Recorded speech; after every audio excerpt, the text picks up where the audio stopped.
প্রতিদিনই ছোট ভাইজান কোনো না কোনো ফল নিয়ে আসে। এই যে কদবেল, আমড়া, মালটা, তরমুজ, জাম্বুরা, তারপরে আনারস, আঙ্গুর, ড্রাগন ফ্রুট এগুলো নিয়ে এসেছে যেন সারাদিন আমরা ঘুরে ঘুরে এগুলো খেতে পারি। ভিডিওটা করছিলাম কারণ আমার আব্বুর কথা খুব মনে পড়ছিল। আমার আব্বু এরকমই ছিল।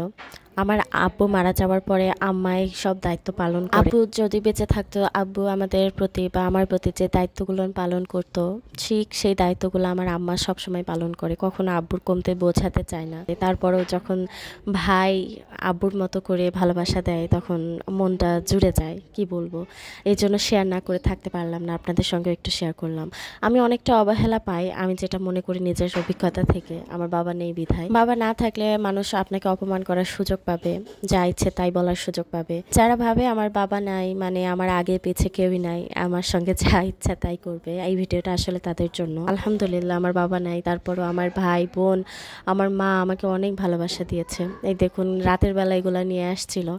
ও রাত 12টা 1টার সময় বাসায় ঢোকে, তারপরও কোনো না কোনো কিছু নিয়ে আসবেই। এখানে আমন ধানের মুড়ি নিয়ে এসেছে, বম্বে চানাচুর, তারপরে চিরা ভাজা, শনপাপড়ি নিয়ে এসেছে। এই খাবারগুলো রন্টু সাহেব অনেক পছন্দ করে। ও রাত জেগে থাকে, রাত বিরাতে যেন খেতে পারে, এই জন্য এই খাবারগুলো নিয়ে এসেছে ছোট ভাইজান। ও সব দিক দিয়ে খেয়াল রাখে। বৌমনি অসুস্থ, একদমই অসুস্থ, আপনারা সবাই দোয়া করবেন। সিনেমার ভাষায় যদি বলতে চাই তাহলে মরার ঘরে থেকে ফিরে এসেছে বা মৃত্যুকে ছুঁয়ে ফিরে এসেছে। আল্লাহর কাছে হাজারো এবং লাখো শুকরিয়া, আমার বৌমনি সুস্থ আছেন এখন। তো সবাই দোয়া করবেন আমার বৌমনি, ছোট ভাইজান এবং তার পরিবারের জন্য, সঙ্গে আমাদের জন্য।